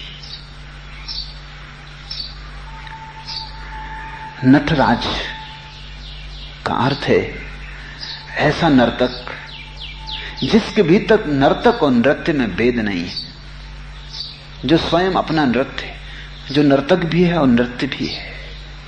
ये सारा अस्तित्व उसका नर्तन है। और इस नर्तन को तुम समझ लो तो नर्तक मिल जाए, नर्तक मिल जाए तो तुम नर्तन को समझ लो। प्रकृति को तुम ठीक से पहचान लो तो परमात्मा की प्रतिमा उभर आए, या परमात्मा से तुम्हारा मिलन हो जाए तो प्रकृति तुम्हें उसकी भाव भंगिमा मालूम होने लगे। आकाश में गिरते बादल उसके चेहरे पर ही गिरते, झीलों में चमकती शांति उसकी आंखों में ही चमकी है, उसकी आंखों की ही गहराई है। सब वही है। परमात्मा कोई व्यक्ति नहीं है, सबका सारभूत।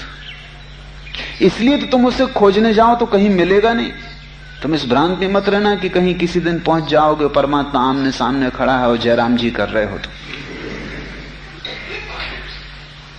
कभी तुम्हें परमात्मा आमने सामने ना मिलेगा। वो सब है। गावनहारा कद न गावे, अन बोलिया नित गावे, नटवर पेख ही पेख न पेखे। और जिसने उसे देख लिया उसने उसके सारे नृत्य के विस्तार को देख लिया, उसने सारा दृश्य समझ लिया। जिसने दृष्टा को समझ लिया, अनहद बैन बजावे, उसकी वीणा तो अनहद बज रही है। तुम ही को अपने कान संभाल ले, उसकी वीणा तो कभी रुकती नहीं। तुम्हें ही अपने को संभाल लेना है ताकि तुम वीणा को सुन सको। कहनी रहनी निज तत् जाने, यह सब अकथ कहानी। धरती उलटी आकाशे ही ग्रासे, यह पुरुषा की वाणी। कहनी रहनी निज तत् जाने। तीन तरह के लोग हैं। एक जिसको हम असाधु कहते हैं, उसकी कहनी और रहनी विपरीत होती। कहता कुछ है, करता कुछ है, कहता कुछ है, होता कुछ है, बोलता कुछ, कहता पश्चिम जाता, जाता पूर्व। उसके कहने में और उसके होने में एक भयंकर अंतराल है, एक विपरीतता है। वो बटा हुआ है, खंड खंड है। यही द्वैत का अर्थ है। असाधु सोचता कुछ, बोलता कुछ, करता कुछ, तुम उस पर भरोसा नहीं कर सकते। दूसरा व्यक्ति है जिसे हम साधु कहते हैं। वो जैसा बोलता है वैसी ही रहने की चेष्टा करता है, कहनी और रहनी में एक तारतम्य बिठाता है। जैसा सोचता है वैसा ही जीने का उपाय करता है, लेकिन कोई उपाय कभी पूरा नहीं हो पाता। असाधु से बेहतर कम से कम उपाय करता है, लेकिन कहनी और रहनी एक हो नहीं पाती। बड़े से बड़े साधु की भी कहनी और रहनी एक नहीं हो पाती। इसलिए तो साधु को तुम दुखी देखते हो, असाधु को तुम दुखी देखते हो, क्योंकि उसके जीवन में इतना विरोध है कि उस विरोध के कारण सुख पैदा नहीं हो सकता। तुम उसे कारागृह में देखते हो, अपराध से भरा हुआ देखते हो, अपराध से घिरा हुआ देखते हो। हजार तरह का समाज उसे दंड देता है और हजार तरह के दंड वो खुद अपने को देता है। उसका जीवन एक व्यथा है, पीड़ा है। छूटना भी चाहता है उससे तो छूट नहीं सकता, उस पर भरोसा नहीं किया जा सकता, वो खुद अपने पर भरोसा नहीं कर सकता। उसका धोखा गहरा है, इसलिए वो दुखी है। साधु भी सुखी नहीं दिखाई पड़ता है, ये बड़ी चमत्कार की बात है। असाधु दुखी है समझ में आता है, साधु क्यों सुखी नहीं है? मैं ऐसे साधुओं को जानता हूं जो 60-60 वर्ष से साधु रहे, उनकी उम्र 80 हो गई, जवान थे, 20 वर्ष के थे, तब सब छोड़ दिया था। अब भी दुख वहीं के वहीं है, बल्कि और घना हो गया, क्योंकि जैसे जैसे मौत करीब आती है वैसे वैसे विफलता दिखाई पड़ती है, सब असार हो गया। उनके भीतर भी गहन पीड़ा है। भले लोग, इनका क्या दुख है? इनका दुख यह है कि ये लाख उपाय करते हैं कहनी और रहनी को बिठाने के, वो बैठ नहीं पाती। उसमें भेद बना ही रहता है। अहिंसा सोचते हैं, हिंसा पूरी तरह खो नहीं पाती। करुणा सोचते हैं, चेष्टा भी करते हैं, चेहरा भी करुणा का बनाते हैं, आचरण भी संभालते हैं, लेकिन क्रोध जाता नहीं। ब्रह्मचर्य साधने की सोचते हैं, निष्ठापूर्वक, आग्रहपूर्वक आयोजन करते हैं, लेकिन काम वासना जाती नहीं, बल्कि कई बार बढ़ती मालूम पड़ती है।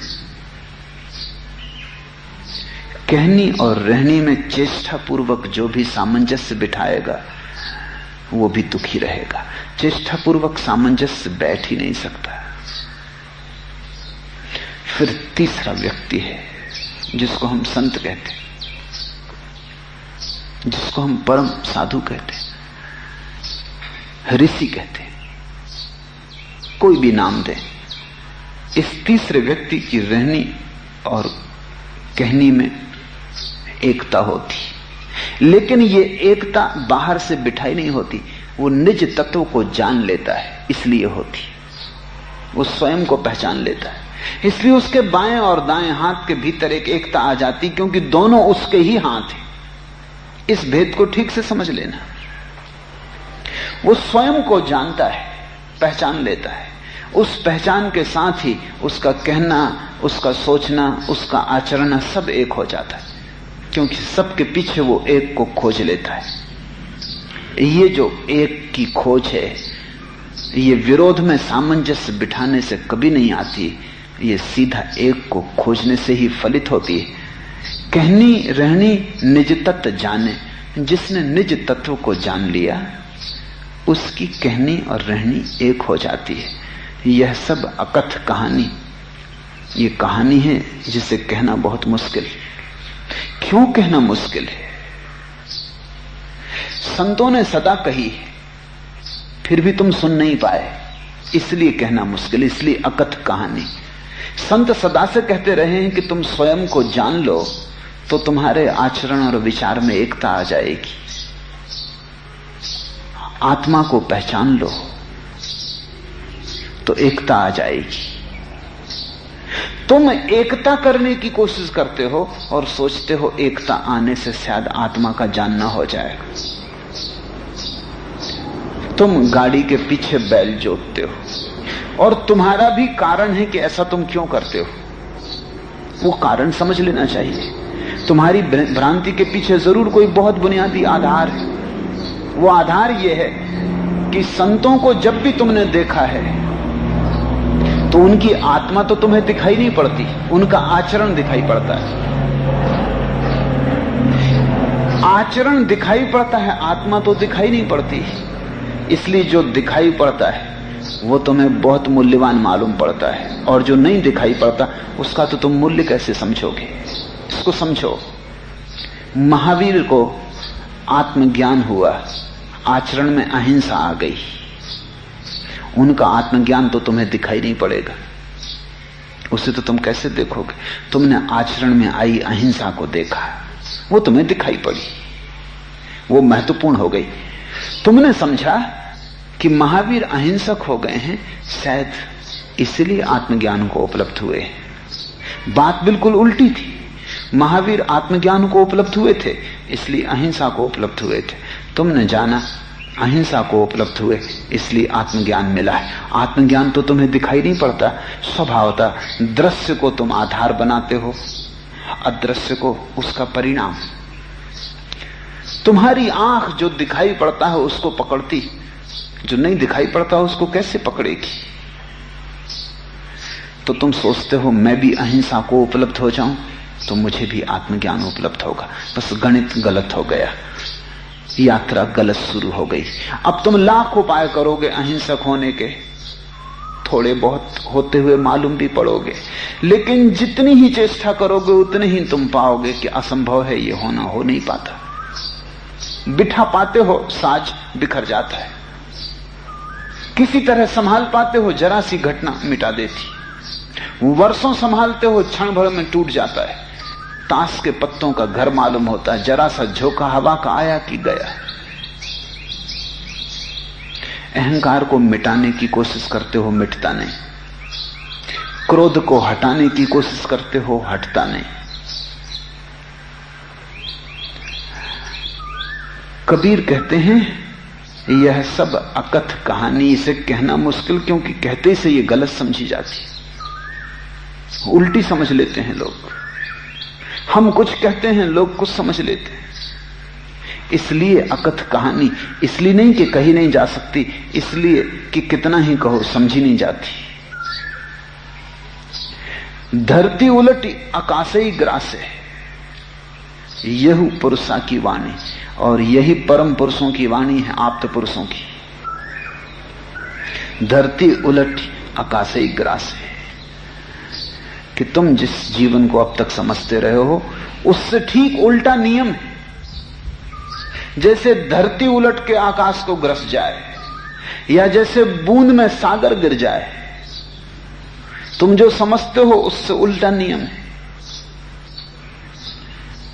तुम्हारी समझ का नियम काम नहीं आएगा, तुम्हारे समझ के नियम के अनुसार तुम चलते रहे हो, वही तुम्हें भटकाया है। इससे ठीक उल्टा नियम है। उल्टा नियम क्या है कि तुम स्वयं को जान लो, सब सध जाएगा, और तुम सब साधते रहो, तुम स्वयं को ना जान पाओगे। उपनिषदों ने कहा है एक को साधने से सब सध जाता है। महावीर ने भी कहा है एक को जानने से सब जान लिया जाता है। एक साधे सब सधे, सब साधे सब जाए। तुम बहुत साध रहे हो, बहुत को साधने की जरूरत नहीं है।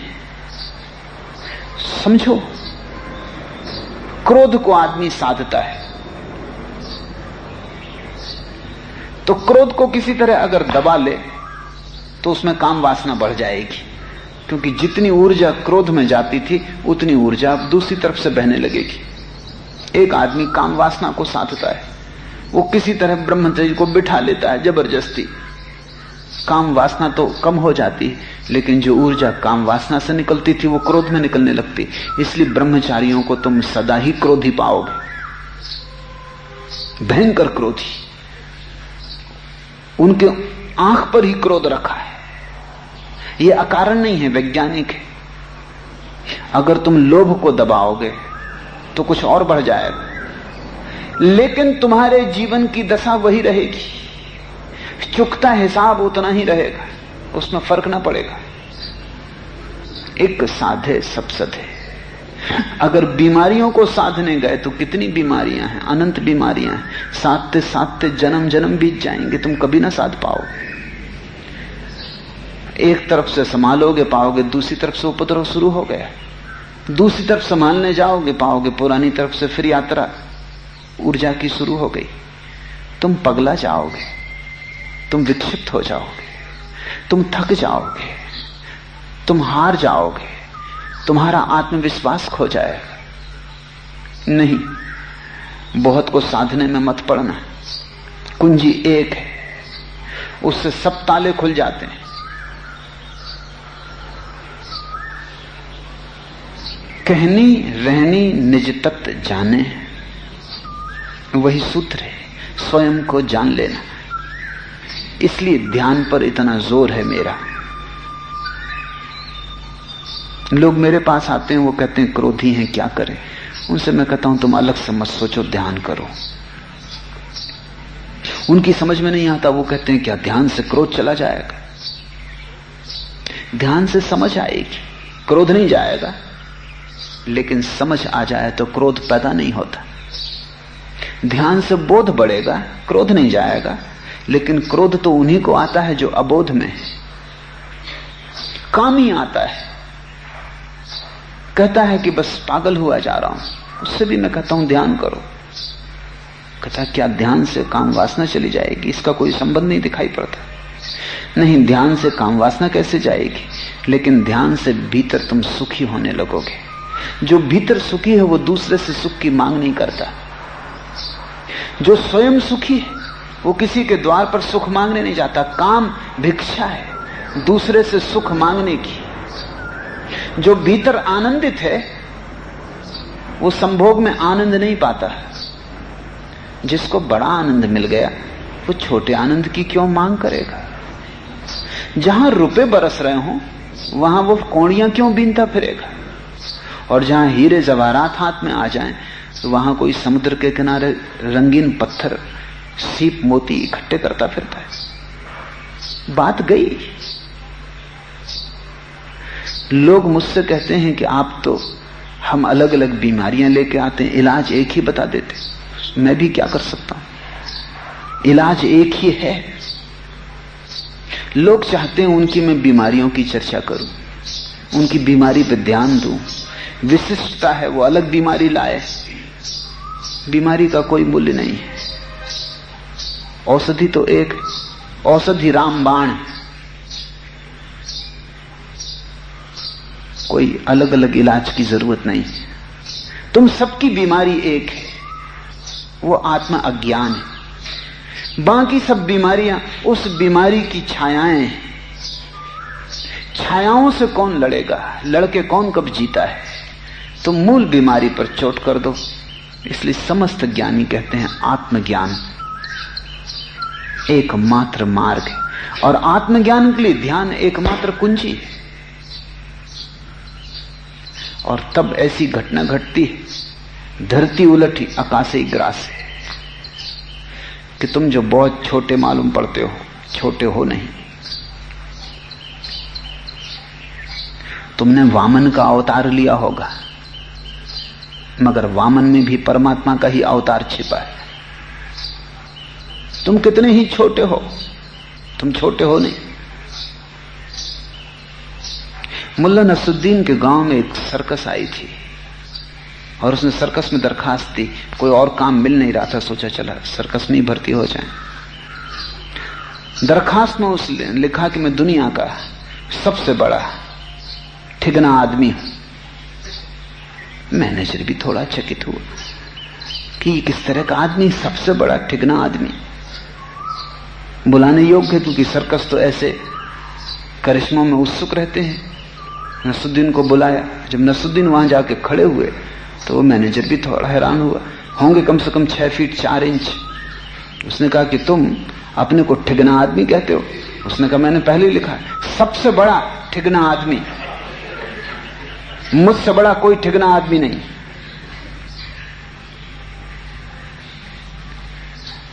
तुम कितने ही ठिगने हो,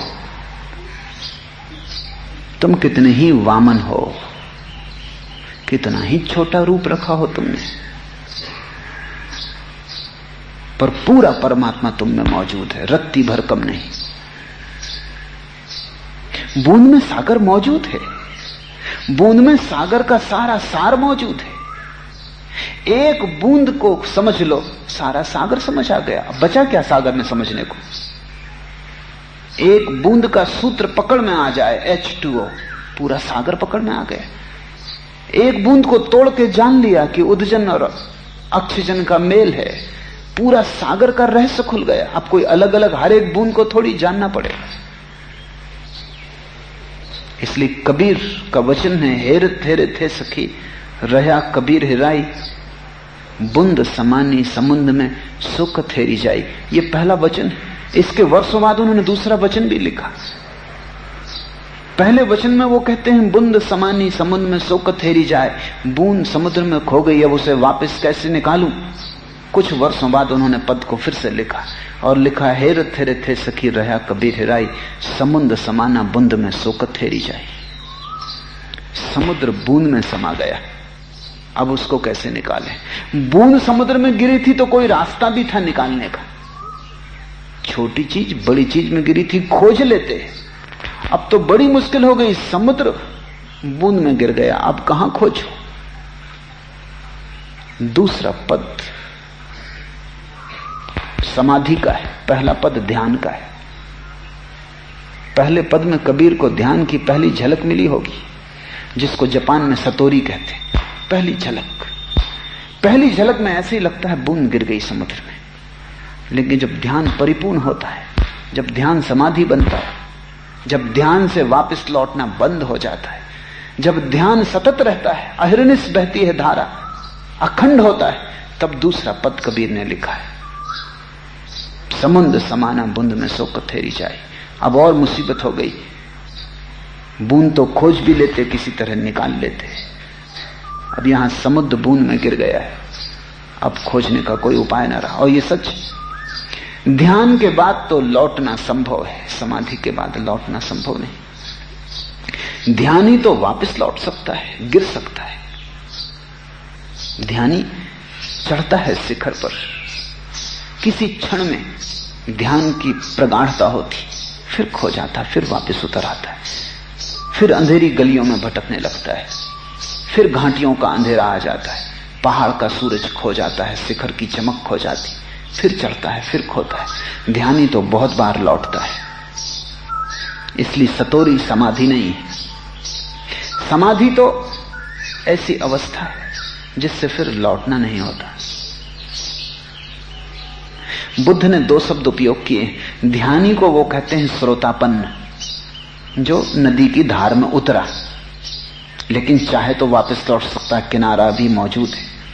श्रोतापन्न, स्रोत में उतरा, बस उतरा ही है, अभी चाहे तो छलांग लगा के वापस किनारे पे आ जाए। समाधिस्थ को बुद्ध कहते हैं अनागामी, जो फिर नहीं लौट सकता, जैसे नदी सागर में गिर जाए, फिर किनारा बसते ही। कबीर का पहला सूत्र तो श्रोतापन्न का है और दूसरा सूत्र अनागामी का। वो फिर कभी नहीं लौटता, पॉइंट ऑफ नो रिटर्न, अनागामी, फिर नहीं आता, फिर कोई उपाय नहीं। फिर वो समाधि में ही भोजन करता है, समाधि में ही सोता, समाधि में ही चलता, समाधि में ही बोलता। उसका होना समाधिस्थ हो गया, सागर बूंद में खो गया। धरती उलटी, आकाशे ग्रासे, यह पुरुषा की वाणी, ये परम पुरुषों की वाणी है, आप्त पुरुषों की वाणी, जिन्होंने जाना उनकी वाणी। कि ऐसी घड़ी आती है कि बूंद ग्रस लेती है सागर को, ऐसी घड़ी आती है अंश ग्रस लेता है अंशी को, ऐसी घड़ी आती है आत्मा में परमात्मा लीन हो जाता है, ऐसी घड़ी आती है कि अणु में विराट छिप जाता है। बाज प्याले अमृत सोख्या, उस घड़ी में पीना नहीं पड़ता और अमृत पिया जाता है। प्याली की जरूरत नहीं होती, पीने की जरूरत नहीं होती। बाज प्याले अमृत सोख्या, अमृत पिया जाता है, न प्याली की जरूरत होती, न पीने की जरूरत होती। नदी नीर भर राख्या, फिर नदी सागर में नहीं गिरती। अब तो सागर ही नदी में गिर गया, फिर तो नदी में ही सागर समा जाता। नदी नीर भरी राख्या, इसलिए समाधिस्थ व्यक्ति भरा है अनंत सागर से। तुम कितना ही उससे ले लो, चुकेगा ना। तुम जितना चाहो उतना ले लो, तुम लेने में संकोच मत करना। नदी नीर भरी राख्या, अब तो नदी नहीं है ये कि तुम चुका दो, कि गर्मी के दिन आए और सूख जाए और रेत रह जाए और कहीं कहीं डबरों में थोड़ा पानी रह जाए। अब ये कोई नदी नहीं है जिसे सूरज सुखा दे। नदी नीर भरी राख्या, अब तो नदी सागर को भर ली है अपने में, अब ये सूखेगी ना, अब कोई सूरज इसे सुखा ना सकेगा, अब कोई ग्रीष्म ना आएगी, अब ये सदा भरपूर रहेगी। समाधि सदा हरी अवस्था है, सदा यौवन। कहे कबीर ते बिरला जोगी, धरणी महारस चाख्या। उस जोगी को कबीर कहते हैं, वो बिरला है। तीन तरह के लोग मैंने तुमसे कहे। एक असाधु, जो धरती का रस चखने की कोशिश करते हैं लेकिन जानते नहीं कैसे चखें, जानते नहीं कहां से चखें। असाधु सुख की पाने की कोशिश करता है, लेकिन जानता नहीं सुख कैसे पाया जाए। पाने की कोशिश तो असाधु भी सुख की ही करता है, पाता दुख है। आकांक्षा तो सुख की है, मिलता दुख है, क्योंकि आकांक्षा पर्याप्त नहीं है, जरूरी है, काफी नहीं है। फिर मार्ग भी चाहिए, फिर विधि भी चाहिए, फिर ठीक ठीक खोज भी चाहिए। ठीक खोज के लिए चेतना चाहिए, होश चाहिए। असाधु सुख खोजता है, लेकिन जहां खोजता है वहां दुख पाता है। साधु भी सुख खोजता है, उसके पास थोड़े सूत्र भी हैं, लेकिन उल्टे हैं, जैसे चाबी को कोई उल्टा ताले में लगाता हो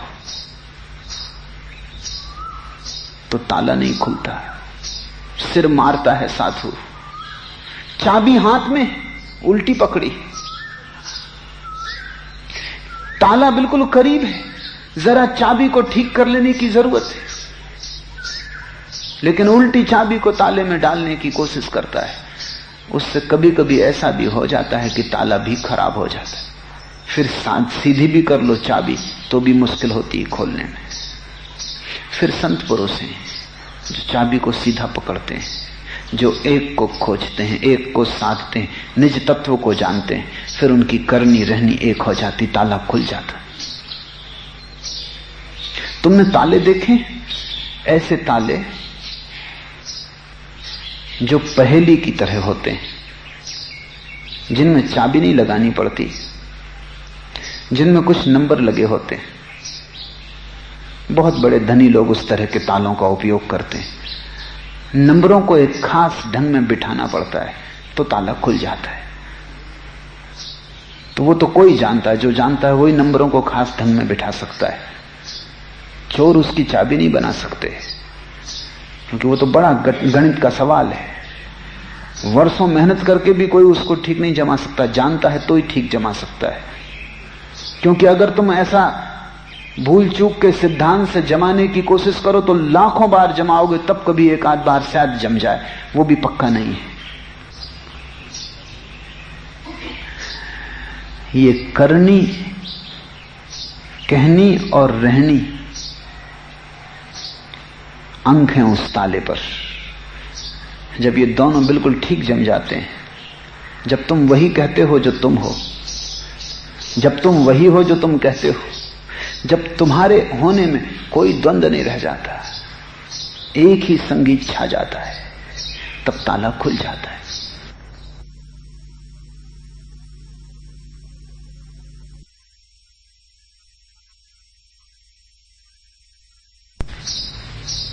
संत पुरुष ताले को खोल लेते हैं, एक को जानकर वे दो को जमा लेते हैं। जमाना पड़ता नहीं, वो अपने आप जम जाते हैं। एक के जानने में दो जम जाते हैं, अद्वैत के जानने में द्वैत जम जाता है। कह कबीर ते बिरला जोगी धरणी महारस चाख्या। और ऐसा व्यक्ति परमात्मा का ही आनंद नहीं लेता, ऐसा व्यक्ति धरणी के भी महारस को चखता है। ऐसा व्यक्ति परम तत्व को तो चखता ही है, उस परमात्मा को तो पीता ही है, लेकिन इस प्रकृति को भी पीता है। वो फूलों को देखकर भी आनंदित होता है, और तुम उतने आनंदित ना हो सकोगे फूलों को देखकर।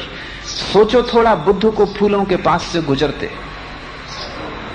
बुद्ध को जैसा आनंद मिलेगा फूल में तुम्हें ना मिलेगा, क्योंकि असली सवाल फूल नहीं है, असली सवाल तुम हो।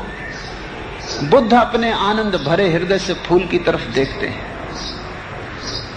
फूल अनंत रहस्य से भर जाता है। फूल में तुम वही देखते हो जो तुम हो। फूल तो दर्पण है, फूल के दर्पण में बुद्ध अपने को ही देखते हैं। इसलिए फूल जो सुवास बुद्ध को देगा वो तुम्हें ना देगा। जिसने अपने हृदय की कुंजी पाली, जिसने भीतर का हृदय खोल लिया, उसके हाथ में मास्टर की आ गई, उसके हाथ में मूल कुंजी आ गई। वो फूल को भी खोल लेगा, वो झरने को भी खोल लेगा, वो भोजन को भी खोल लेगा, वो प्रेम को भी खोल लेगा, और सब तरफ से उस पर वर्षा हो जाएगी। उसकी संवेदनशीलता अनंत हो जाती। ध्यान रखना, महायोगी संवेदन शून्य नहीं होता, महासंवेदनशील होता है। महायोगी अस्वाद में नहीं जीता, परम स्वाद में जीता है। इसलिए परम स्वाद को बनाना अपना व्रत। और महायोगी संसार के विपरीत नहीं होता, संसार से भी परमात्मा के ही रस को पाता है। एक बार खुद का दिया जल जाए कि सभी तरफ से आनंद की धाराएं बहनी शुरू हो जाती। इसलिए कबीर उसको महायोगी कहते हैं, बिरला योगी कहते हैं, धरणी महारस चाखा। योगी हैं जो परमात्मा का रस चखते हैं, वो महायोगी नहीं। उनका परमात्मा अभी आधा है, वे अधूरे। योगी हैं जो आंख बंद करके परमात्मा का रस तो चख लेते हैं, आंख खोल के प्रकृति का रस चखने में डरते। इनका योग पूरा नहीं है, ये भयभीत है। इनका परमात्मा काफी नहीं है, इनका परमात्मा इतना काफी नहीं है कि ये डरे ना। वास्तविक योगी भीतर आंख बंद करके परमात्मा को चखता है, आंख खोल के जगत को चखता है, भीतर चैतन्य को चखता है, बाहर संवेदनाओं को चखता है। बाहर और भीतर खो ही जाता है, बाहर और भीतर एक हो जाते हैं। जो बाहर है वही भीतर है, जो भीतर है वही बाहर है। जब तक बाहर भीतर का भेद है तब तक तुम महायोग को उपलब्ध नहीं हुए। जिस दिन एक ही रह जाता है, क्या बाहर क्या भीतर। तुम्हारे घर के बाहर जो आकाश है वही तुम्हारे घर के भीतर भी है। जो तुम्हारे आंगन में समाया है वही तो परम आकाश में भी फैला हुआ है। आंगन और आकाश में भेद कहां है? एक ही है, एक ही की लहरें डोल रही बाहर भीतर। बाहर भीतर दो किनारे, चैतन्य का सागर बीच से बह रहा है। कहे कबीर ते बिरला जोगी, धरणी महारस चाख्या। इसलिए मैं तुमसे कहता हूं, रस के विरोध में मत जाना। महारस को चखना है, जीभ को जला मत लेना, आंख को फोड़ मत लेना, कान को बधिर मत कर लेना, नाक को मार मत डालना। गाना, उनको संवेदनशील बनाना, घबराना मत। मैं इस कहानी में भरोसा नहीं करता कि सूरदास ने आंखें फोड़ ली इस डर से कि आंखों से देखते हैं तो सुंदर स्त्रियां दिखाई पड़ती हैं। अगर उन्होंने ऐसा किया हो तो सूरदास दो कौड़ी के। मैं नहीं मानता कि ऐसा किया होगा, क्योंकि सूरदास के वचनों में ऐसा रस है। इसलिए मैं कहता हूं कि नहीं किया होगा। जिसके वचनों में ऐसा रस है वो कैसे आंख फोड़ लेगा? ये कहानी ना समझों की गढ़ी होगी। जिसके वचनों में इतना प्रेम है वो कैसे आंख फोड़ लेगा? जिसके वचनों में कृष्ण के रूप का ऐसा वर्णन है वो कैसे आंख फोड़ लेगा? नहीं। सूरदास अगर रहे होंगे तो सुंदर स्त्री में भी उनको कृष्ण ही दिखाई पड़े होंगे। सूरदास अगर रहे होंगे तो सुंदर स्त्री की पायल में उनको कृष्ण की ही झनकार सुनाई पड़ी होगी। सूरदास अगर रहे होंगे तो सुंदर स्त्री के रूप में भी उन्होंने उस एक का ही रूप देखा होगा। मैं तुमसे नहीं कहता रस को मारना मत, अन्यथा तुम कभी भी पूरे परमात्मा को जानने में समर्थ न हो पाओगे। और अधूरा परमात्मा भी कोई परमात्मा है? अधूरा परमात्मा तो ऐसे ही जैसे कोई का आधा व्रत, व्रत तो पूरा तभी होता। आधा परमात्मा कहीं परमात्मा होता है? वो तो तुम्हारे मन की धारणा होगा, सिद्धांत होगा, शास्त्र होगा। परमात्मा तो पूर्ण है, प्रकृति उसका अंग है, शरीर उसका घर है। तुम महारस को उपलब्ध हो सको, इसका ध्यान रखना। रूप में अरूप दिखने लगे, आकार में निराकार दिखने लगे, क्षुद्र में विराट की प्रतिध्वनि सुनाई पड़ने लगे, तब तुम उस अवस्था को उपलब्ध हो जाओगे जिसको कबीर कहते हैं। कहे कबीर ते बिरला जोगी।